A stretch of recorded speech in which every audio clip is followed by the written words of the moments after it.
When was the last time I actually hugged someone? I'm the student. She's like, the senior student. Like, zoom in this video, look at me. Please look at me. War broke out and I escaped. To always be excited to see the end. Hi, welcome back to Scraps and Stories, a podcast that brings you stories from the world of medicine and beyond. Hi guys, my name is Delice. As she said it, I'm from the land of 1,000 hills and I'm so happy to join Scraps and Stories for this episode. Today's topic is a very interesting topic, something very relatable, something we all went through, and the topic is living abroad. What does that do to you? How does that change you? How did it make you feel? And we're going to be talking about this topic from our own experiences. So before we get into the topic itself, we're kind of reading these points that I came across on the internet. It's a Substack that talks about how living abroad changes you. So I'll read some of the points, and Delice is also going to help me read other points, and we're going to discuss that. The Substack itself is called 10 Unexpected Ways Living Abroad Changes You. Number 1, you stop needing certainty to feel secure. Back home, it's easy to rely on routines. You know which bus to take, what time the grocery store closes, how most systems work without thinking about them. Living abroad changes that. Suddenly, everyday tasks come with unknowns. Maybe you're not sure if the pharmacy has what you need. Maybe you're not confident your paperwork is correct. Paperwork. Things that used to feel simple now take effort. Over time, you adapt, you stop waiting for everything to make sense before you take action. You start moving forward even when you're not totally sure what will happen. It doesn't mean you stop planning. It just means you become more comfortable with uncertainty. And that shift stays with you wherever you go. What do you feel about this point? Do you feel like leaving abroad or moving abroad came with a lot of uncertainty? It sure did, because there were things that I took for granted or I took lightly. For instance, paperwork. In my own country, I never had to go through paperwork. The only thing I did in my country was to have some of my documents legalized, then take them to the embassy. Yeah. And at that time, I was being driven by my parents. I didn't even know the way to the bus stop. It was really easy. Like, I Yeah. was so protected. Yeah. And that, I think, kept a part of this world to me, and I didn't know, like, I had to do that by myself, Yeah. struggle through the whole process. And especially people who live abroad, especially in Europe, when you have to apply for papers, it takes another kind of strength and motivation. It's not for the weak, to be honest. For the week. So that part, Yeah. because also what I was doing is applying for a passport, and Yeah. the system there is really straight, Yeah. super fast and effective, and everyone is served in a convenient way. But here, there's a distinction for those that are from the EU, non-EU, Yeah. which even makes the process harder and longer. Yeah. Also, some kind of uncertainties. We came here for us who came to study. Yeah. But who told you that you'll pass the first year? It's also an uncertainty. Exactly. And you are also like, you're actually required to be studying at the same time to be adapting to a whole new system. And a new language. Mm-hmm. How are you going to talk to the person in the store because they can't speak English sometimes? Now you have to try and figure out what else to do. I feel like the first time I came to Poland, my first experience was the bus system or the transport system here. I wasn't used to that. And here there are different buses that would even have the same number, but they're going different directions. True. So sometimes Google Maps is going to tell you you're going this direction, and it's actually the other direction. And you're going to find yourself like 50 minutes away from where you're going. And you kind of have to figure all of that by yourself. Honestly. And I remember that the first time I traveled abroad was in Kenya. And even at that time, I was with my auntie. So she was driving me around. I'd never used Google Map.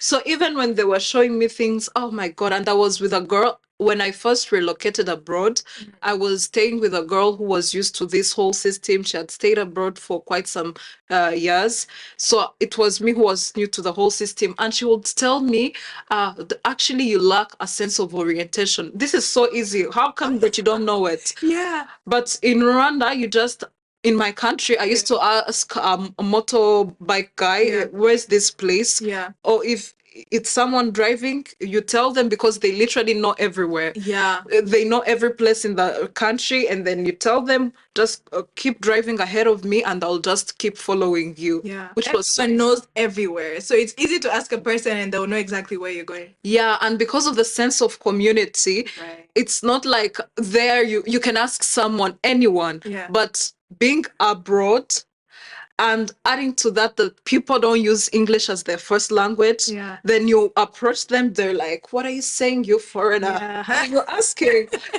There's also like it Yeah. amplifies everything. Yeah, for sure. Yeah. You want to read the next point? Yeah, sure. The second point is about realizing how some of the habits that were sticking close to our hearts were cultural and not personal. So living abroad teaches you that many of the things that you thought were just you were actually shaped by your environment. Maybe you used to think you were someone who always ate dinner at 6 p.m., needed a certain amount of personal space, or believed there was only one right way to stand in line. Then you move somewhere new and people do things completely different and it works.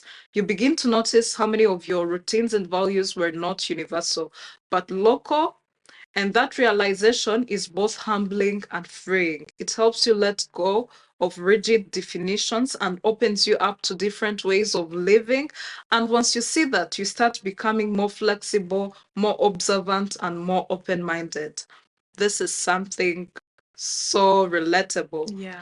Something that is small, but that came to my mind when I was reading this point for the first time is how I used to think that every day I should be cooking, every day I should be making Yeah. a meal from scratch. Yeah.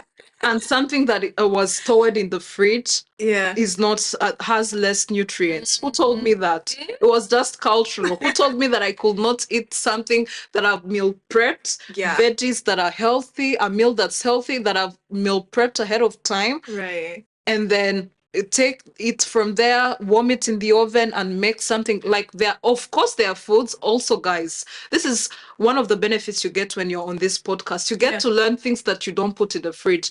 Aki, check your fridge now. Do you have rice inside? If you have it, that's the fastest way to get bacteria that will disrupt your system. Your stomach will pay the hard price. Yeah. And also some other foods like ginger, we're not going into that, but that belief that I should every day be cooking, Yeah. it stopped from the moment I stepped abroad. Because you thought it's not something you can do every day. You have a lot of tasks on your list every single day. So cooking every single day is kind of, I don't know. It's kind of unrealistic for sure. Oh, yeah. I think that's very relatable. I think also living abroad opened my mind to new perspectives and new cultures. People do things very, very differently, and learning from them and seeing how they do things differently kind of changes your mindset as well. You're like, okay, maybe it's fine. It's okay to do these things this way. Truly. Yeah. Truly. Also, even some of the things like basically the way we walk, the speed at which we walk. There's a friend, and he traveled from the US, and Yeah. he was in Rwanda for an exchange program. Yeah. So he came for my brother's. It was a school program at my brother's school. So he came for that exchange program. Once he was there, once he was in Kigali, he said, "Actually, I'd love to relocate here because everything is slow paced. The way people Yeah. walk, they walk gently. The meals we take, you can feel their freshness." Yeah. Because my mom used to consecrate time to make him a very good breakfast together with the entire family, Yeah. which he enjoyed. But he was saying that people here walk like they have nowhere they're going to, which is not the case here. Like here, even if someone has nowhere to be, even if you're headed home, They'll be running fast. yeah, just to once you get home, you start scrolling. But know. you're rushing. One other thing I notice is shaking hands. In Rwanda, we love like shaking hands and hugs. Here, it's not a thing. I know. It's not a Guys, let me tell you. not a thing. You can't be going and shaking people's hands or trying to hug people. No, they'll run away from you. You know, sometimes because I was the person who used to be in a lot of things that involved many people, especially being at church. Then once I was at church, I would be hugging people. Hello, Yeah. it's good to see you. Long time. And here there are times when I would go to bed and say, when was the last time I actually hugged someone? I actually miss the feeling of hugging someone. I know it's not a thing here. It's not a thing. The last one. Let me share another point is you get better at being alone. This one I'll go on top of the roof to shout it. Please. Living abroad often means starting over socially. You might go weeks without a close friend nearby. Birthdays and holidays can feel quiet. Weekends may stretch longer than you're used to. At first, that loneliness can feel heavy, but eventually something shifts. You learn to enjoy your own company in a new way. You discover places on your own. You take yourself out to eat, relatable, and find peace in routines that don't rely on anyone else. Being alone stops feeling like a gap to fill. It becomes a kind of freedom, one that helps you reconnect with yourself and understand what you actually enjoy. It doesn't mean you stop wanting connection. It just means you're no longer afraid of being on your own. I love that. I feel like it has said everything that I had to say. It doesn't remove the need for connection because as human beings, we thrive by connecting with others. We really need that kind of connection. However, I found out that when you are in a culture that has a sense of community, a strong sense of community, you end up being in a place where you don't even when you where you can sometimes be afraid of sitting on your own Yes. and hear your own thoughts. Yes. Yes. But one thing that one thing I enjoy among the many benefits of staying abroad is that I actually get to enjoy my own company at the time where I feel like doing it. I can actually take myself to a spa. I usually have times when I feel like I've really stood throughout the week during my clinical rotations. I say this is the time where I treat myself to a very good massage. After that, I can go to a good restaurant if time allows me and the clinical rotations are not that intense or I don't have to be doing a lot of things. I get my nails done, Yeah. that kind of thing. And when you do it, actually, you're pouring into yourself. And once you're not afraid of staying with yourself, knowing what you think, then it's easy for you to connect with others because there are people who are anxiously attached to others.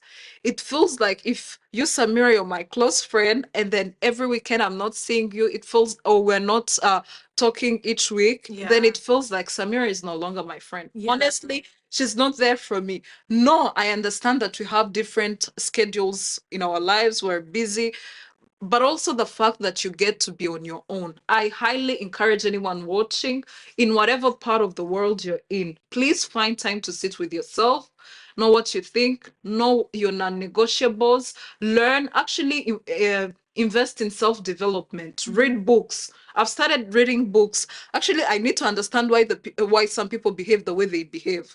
Because I meet someone, they want to push me and kungushiria. I wonder why are you the way you are? Exactly. I feel like I love the point of you talked about being alone because in Rwanda, like you said, there's a strong sense of community and people love to stick to one another. Or are we doing this weekend? Are we doing this weekend? Can you come with me to this place? Can you do it? So you're always with someone. But then when you come abroad, it's like everyone has a schedule. Everyone is busy. They have something they're doing. You can't always be with someone. And a lot of people, it can feel like they're alone, they're lonely, and a lot of us in the first few days will call it depression because now we're used to being with people all the time, and now that you're alone, you kind of don't know how to act. But for me, with time, I kind of learned and loving the sense of being alone by myself and appreciating my time. I never used to, I always thought, I think it's also a thing in Rwanda. I always thought it's embarrassing to go and sit by yourself somewhere and eat by yourself. Like, why do you not have friends? A beautiful girl like you. Exactly. Do you not have friends? Why are you sitting in a restaurant by yourself eating? find someone to sit with. I used to think it's embarrassing, but now I enjoy that. I enjoy. I'm like, today, this day, I'm going to treat myself to, a nice meal. I'm going to, I think the first time I went, I think it was a long time ago, but I did it. I was like, today I'm going to a cinema by myself. Uh-huh. And it just happened that I was the only one in the cinema that time. I think it was in the middle of the day. So there weren't that many people there. And it was the best experience.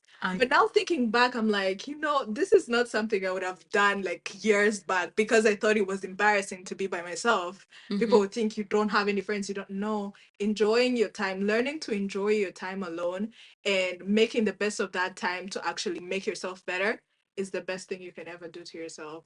Yeah. Also, being on your own or being alone doesn't mean you're lonely. Yes. Please, if you see us alone at a restaurant, We are not seated lonely. we're not lonely. Don't confuse it. Don't even approach us Don't out of judge. pity. Sivyo, Don't you've been judge. warned, Murakos. So, but also sharing on that, I feel like we've already talked about the sparks of being on your own, but also we've not shared how hard it is in the first days. Yes, it's very hard. I remember the first time I went abroad, I had a neighbor, but I didn't feel like she was really there. She was in her own world. We were both like we were not used to each other yet. We were not that kind of friends that were close. It's just that we knew each other, and then we were supposed to be living together. Yeah. Which is fine. She was a good person, but I felt like I felt like I was lonely to some. It reached an extent where I called home. I was like, "Can you please give me time to come back home habitekerezaho to see if I really want to continue." It's not easy because we can be sharing the sparks, but we didn't tell you the pits where we came from. But Yeah. Ako, we made it. So if Samira and I made it, you also can make it. It changes. You adapt to it because I for sure the first few days it was also very very hard for me because just even in school because I was used, how schools in Rwanda are. You're always with people. Like there's like we said, it's you have to visit Rwanda to see it. There's a very strong sense of community in Rwanda. Yeah. People love being with other people. They like being in your life. Like they're into your life. Yeah, Like, if you're going to the canteen, then a whole squad is going. yeah, 10 people all at a time. Even if you're going to sit there and not eat. But if I know that Samira is going to buy like milk, then I know for sure that we're going to share. So I'm just coming up. Even if I don't have the money or I don't plan to be taking something, I know if she has cake, we'll then split it. share. Yeah, we'll share. We'll split it into two and then share. Yeah. But now when you come here, it's like, oh, you're buying food. You don't have anyone to share it because you're probably living alone, or your roommate is gone, or like everyone here is living their own life, and that was the hard truth. That was the hard truth that you kind of have to accept, and now it forces you to kind of enjoy living or staying by yourself. Like not always feeling like if you're by yourself it's being lonely. No, you can spend some time with your friends but then also enjoy that time when you're alone at home. True. Yeah. Okay, so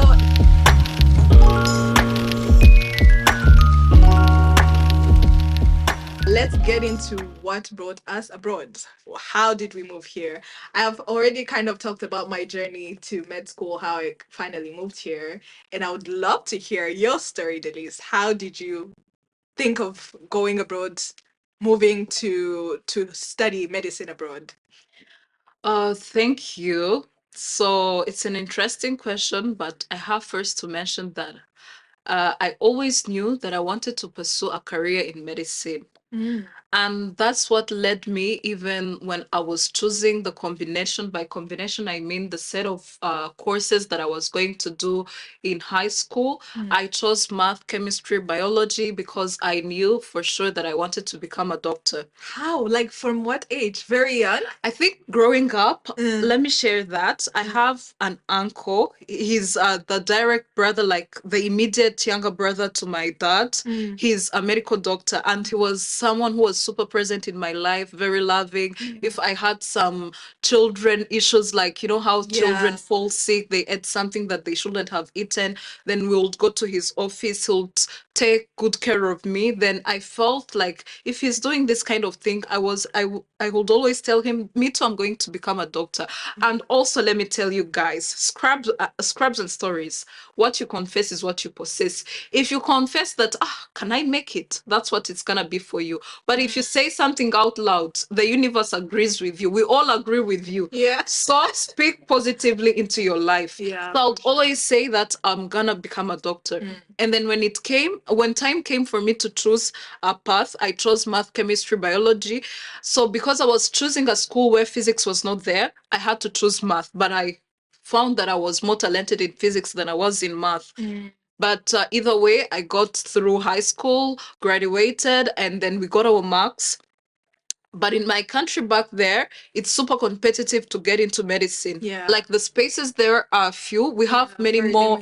We have many more universities that have come, but at that time when we graduated, they were not there. I think it was only one. We only had the National University. But now other two universities have come. So imagine 3 universities only. But at our time, it was only one university, and everyone could not get in there. However much you were good. And then I knew, and thanks to my parents, oh my God, shout out to them. May God bless them, because they're super supportive. So from the start, like from the beginning, they always hold they hold always water the seed that it's in me. They would always tell me, you can do it. If you need coaching, we're going to find you a good coach, so that they teach you like a course in math, so that you go there and be a brilliant student. And so I started saying that I might go to, I might apply and go abroad. At that time, many people were going to Asian countries. Some of them were going to China. So I thought that, and many of the people that I knew had already gone to China. I was like, actually, I'm going to see which part of the world I'm going to go in. But I preferred Europe. I don't know. I always had this thing about Europe. So I ended up like traveling. I first sought for a visa, got a visa. Once I got into medical school, which was not an easy thing, and I'm so grateful to God, to my parents, to my country for the way they sponsor me, the way they pour into me. So I got into medical school. It was a whole new experience, a different kind of environment. Let me tell you, I was the kid that was used. I went to a boarding school in high school. So I was used to the matron waking me up early, ringing a bell, and I know that I have to wake up. But this time around, I was the adult, please. Hey, who told me that I would be the adult? I had to set an alarm on my phone.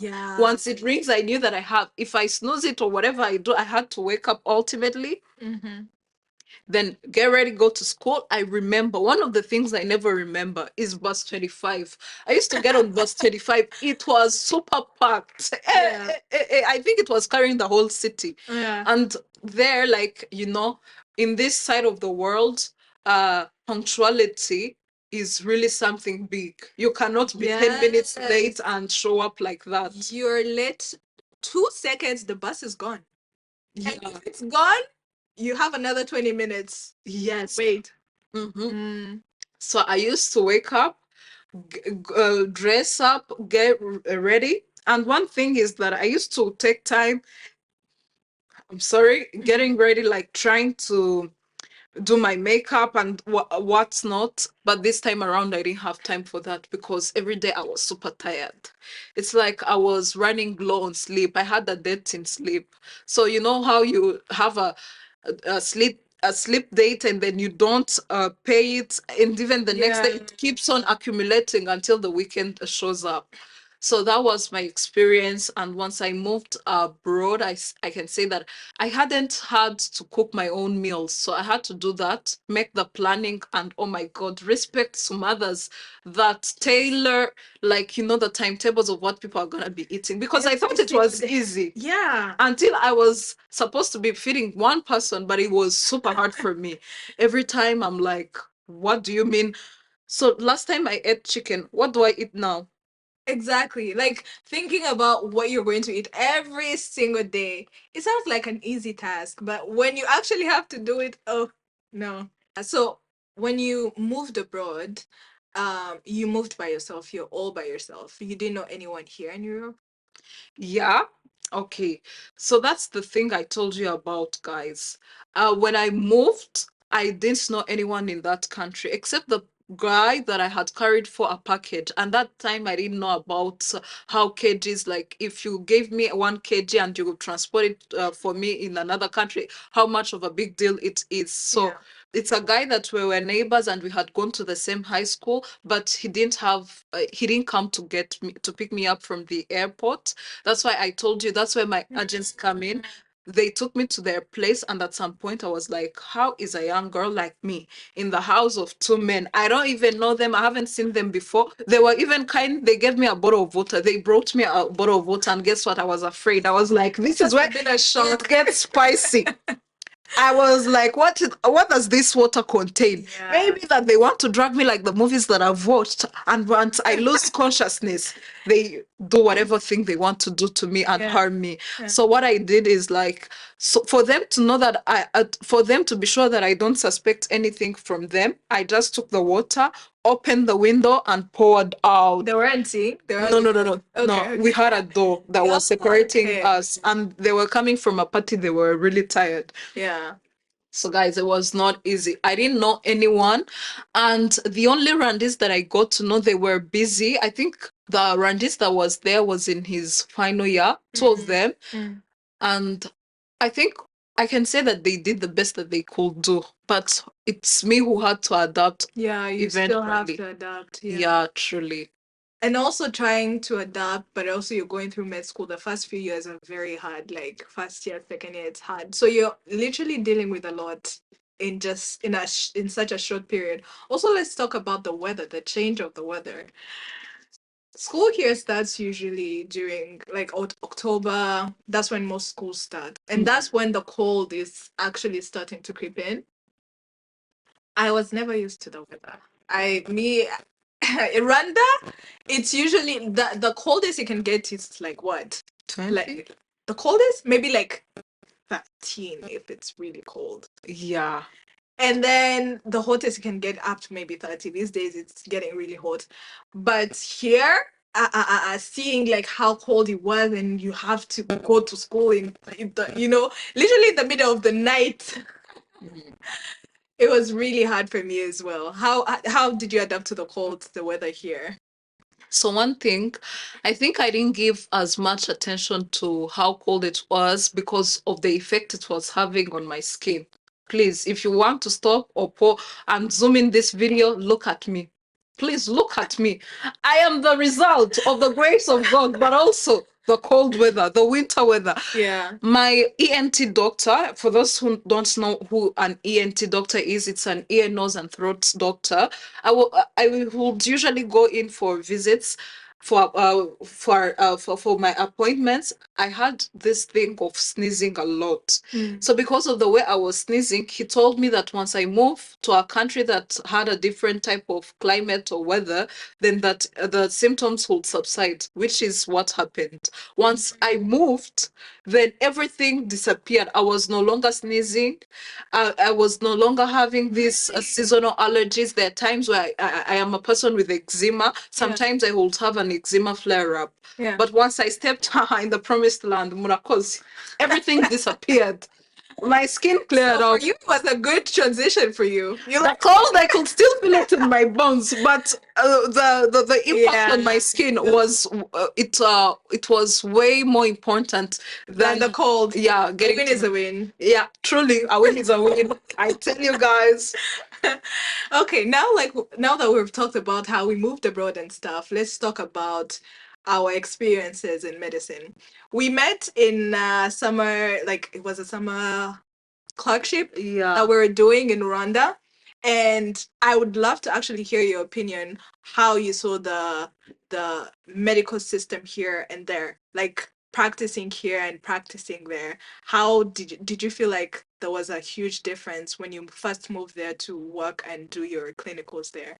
Yes, one thing that I have to say is, first of all, let me take this moment to honor all the doctors that are in countries where the rate of doctors is not as optimal as it should be.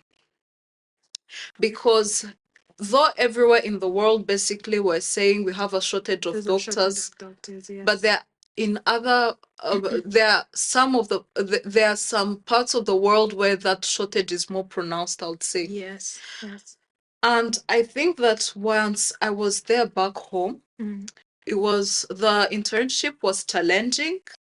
I had to perform some of the procedures that I hadn't performed in my lifetime.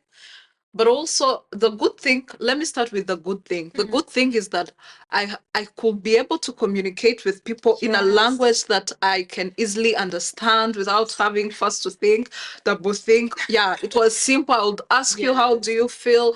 And we will discuss. And like the first path to treating a patient in the right way is the way you communicate and you listen to their needs. You listen to what their issue is, and you in that way you can come up with a solution. Yes. And the other thing, like now coming back to challenges, was the workload was intense. There's a time where I left at 7 p.m. I think that day I called you, and there's a senior. Let me tell you guys, Sibyo, let me tell you, story time. There's a senior. So I was working with this guy. He's a Was doctor. that your first time, by the way, working in Rwanda? No, it was my second time. Okay. But this time it was with a different kind of exposure, department. Everything was different. And they had to sign for me. If I didn't show up, then they wouldn't sign. Strict. Yeah, and they were strict, which I commend. It's commendable because me too, I understand them. But I was with this senior and it was lunchtime, but we had many patients. But for him, he told me, young girl, stay here. Stay on the guard. Stay with these patients. Make sure the forms, if they are to be discharged, discharge them and do this. And guess what, guys? He came back with Ikivuguto Mubganwa. Those who can understand can understand. Should I translate? We'll translate, don't worry. There was milk in the beard. In other words, he was coming from the canteen, and poor me, I was left with the patients, taking care of them. Yeah. As the aspiring specialist that I am. Sibyo, ngaho mwibaze. But truly, I think I get you. Like when you talk about the workload, it's a lot. But I guess that's how we learn it also. Because they give you that much not responsibility, but that much exposure that you get to feel like how it's going to be in the next few years. Because here you don't get it. Yeah, you don't feel it. But there, they give you responsibilities and you have to like give them a report of what you were able to do. You have to show up very early for the handover, like before those that are ward rounds. Before the ward rounds, those that are for those that were on night duty and those that are going to be there for the day shift. So I think it was quite a fulfilling moment for me. But also it came with its challenges. But yeah, what do you feel like has helped you so much during your clerkships or your rotations to actually know stuff and be able to survive the rotations? Whether it's here, whether it's anywhere else that you did them, what do you feel? What are your tips? First of all, one thing that I can share with anyone, not just people who are doing medicine, because you guys know that it's not people, mainly it's people who are in medicine, but also other people. But this advice is for anyone who wants to go to a particular level in life, who want to scale to a greater height. So the first thing is to overcome offense. Don't be easily offended. Because not everyone has the same patience or the same methodology of teaching you. There are people who are patient, they tell you, they repeat, and they repeat themselves over again if you don't get that thing right. But there are others who are like, are you okay? Upstairs? Do you even qualify to be here? Do you even read? Yeah, they make you What kind feel... of medical student are you? Yeah, they make you feel super bad. But one thing that will help you in the journey, once you've came offense, you'll not even feel the urge to respond back. You'll be like, okay, just instead of being offended, be challenged. I can say that you can be challenged and be like, okay, if you are exuding so much knowledge, why can't I go and also get myself to read all these books and understand more on what Yes. I'm actually reading? Yeah. And the next time I show up, if I know that maybe we're going to have a staff meeting where we'll be discussing a particular subject, I make sure that uh, I uh, I give it You know stuff. dedicated time to revise, to go through it, so that the next time I'll be sharing points, I'll be like, actually, studies have proven that. And also, guys, Makes you feel invest in powerful. yourself. Yes, it makes you feel powerful. Do you know when like you're being your doctor is being, very, I don't know, very is asking you, do you know this? Do you know this? And then you feel like you don't know much. And then the next time you go and read, you put in that energy, and then the next time when he's asking you, you're like answering every question, you're like, you know what? I did that. Yeah, I'm actually that girl.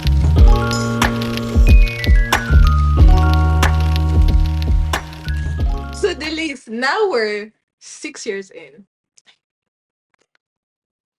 6 years in. Almost like actually, yeah. Applause, a round of applause to us.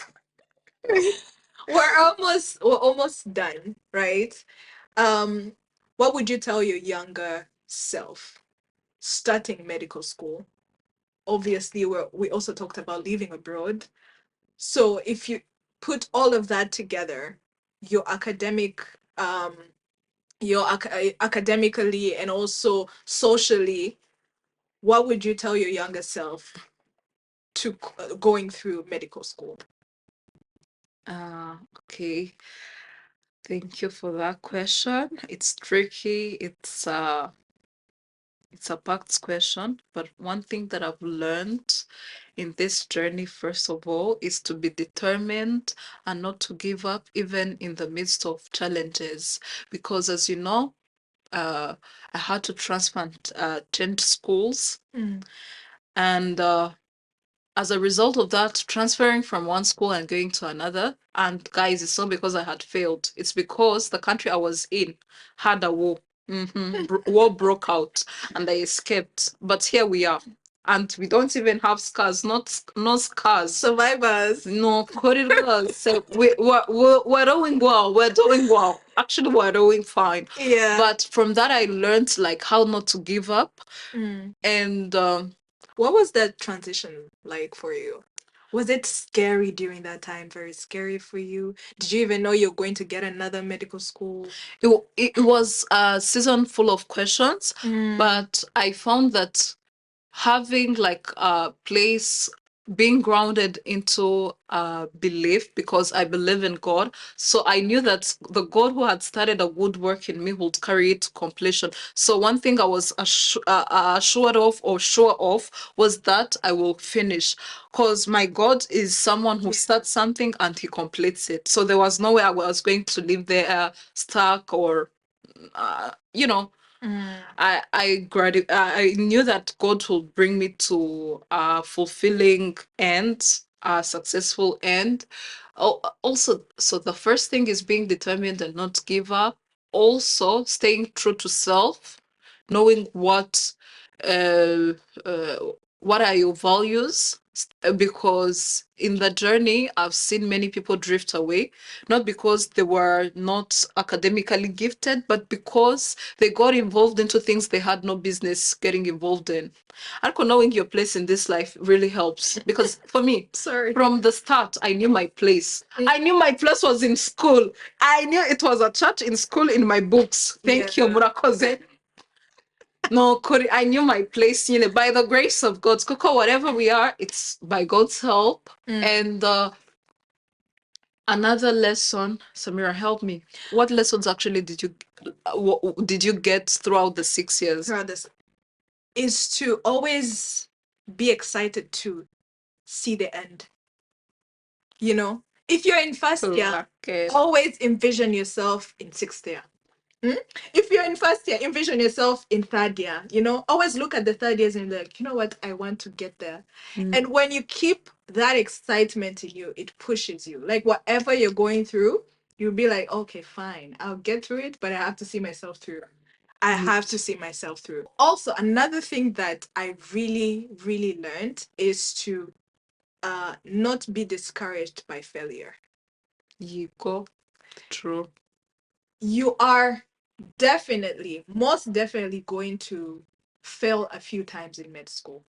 You can fail a test, you can fail an interview, you can fail, there's so many challenges in med school, and you can't always think that you're going to pass everything or you're going to be good at everything. No, you can be good at one thing and bad at another thing. But don't always take that failure as a discouragement. Don't always feel like you're not capable enough to be better. Take the failure and as a lesson, as a challenge to be better the next time. Yeah. True, true. Yeah. And that there's always a place for you somewhere. Because I got to do my internships in different places. But there are times where I would find like I'm actually supposed to be here this time. The way things are working out, the way they are in alignment, then you see that there's always a place and there's also someone who's rooting for you. And also don't be discouraged by the people who are fighting you, by the teacher who is telling you that you're incapable, you're not gifted, you're not qualified. Instead, focus on the one who's telling you maybe improve here, someone who's trying to give you direction. That's what I can say. There's always a place for you. There's someone rooting for you, and we are one of those people. That's why we're here, putting our lives out here. So please make sure you've subscribed again. And if you have any questions, you can always come up to the Big Sisters. You heard. This is our big sister now. You're going to see her very many times. Yeah. So I think that's almost, we're near the end of our podcast, but let me ask you this last question. What scares you the most about finishing med school and actually being a doctor now? What scares me? Or what excites you? What scares you and what excites you? The first thing that excites me is that actually I'll be getting to the point of doing what God designed me for, because it's not everyone. I know that for sure there are many people who would have gotten into medicine who are like these extremely wise people, but they're not there because there's that thing that God saw in me that He didn't see in them. Yeah. So I can't wait I can't wait to take care of the lives that God will be placing in my hands. And I know with His guidance, with His wisdom, I'll be able to take care of those lives. Secondly, what scares me is like the new work environment. I really hope that I'll be likable, that even amidst the challenges. Another transition again. It's like starting fresh again. Yes, and like there are some workplaces that can be toxic. We've heard of that. Yes. Especially in hospitals, like that happens a lot. A nurse doesn't feel you, they don't like you. Yeah. And then you have to pay for that. Yeah. A doctor doesn't like you, or he's asked you one question and you didn't know, and then for the rest of your being there, he's like, this one is silly. Yeah. This one doesn't know anything. Or even the patients. But I feel like even if the patient abused me, I'm there to take care of them. Not even abusing, but like having, some doctors are very likable by the patients. Like the patients feel comfortable talking to them. Have you ever talked to a patient who, or seen a patient who like doesn't open up to a doctor and it's because they don't like them? And then when the next doctor comes in, they're like open, oh, this and this happened to me, this and this happened to me. Yeah. Yeah. So I think that aura of being liked by the patients will like me. I already feel it. Yeah, even the nurses, likable. Oh, thank you. I hope like navigating a whole new system. Yeah. And also knowing how to relate with my colleagues. They might be my colleagues and not necessarily my friends, and I can still be living in harmony with them. So yeah, that's something that I'm looking forward to discover. And yeah. Exciting. Yeah, I can't wait to see. I'm 100% sure you make such a great doctor. I mean, thank you. I worked with you for a few months, and I saw the dedication and the love you have for it. You don't even know Samira. She was very organized. Her files, her patients, she knew everyone. While me, I was still trying to finish one patient for her. Everything was already in order. She could tell you the plan for our next patient. She's just She the was best. the one. She was like my senior. Now I had like, I'm the student. She's like the senior She's student. lying. Don't believe any word she's saying. And then we have the senior. Yeah. Okay, yeah, guys, this is now the end of the podcast, of the episode. I'm so happy that we had Delice on the podcast. She's very inspiring, as you can see. She's very inspiring, very, very funny as well. And I can't wait to see the kind of doctor that she's going to make. And you might see her at more episodes for sure. Yeah, guys, stay tuned. Right. Make sure that you've subscribed, engage, share, like, and also comment. Tell us, to what points can you relate? Yeah, for sure. And thank you for listening.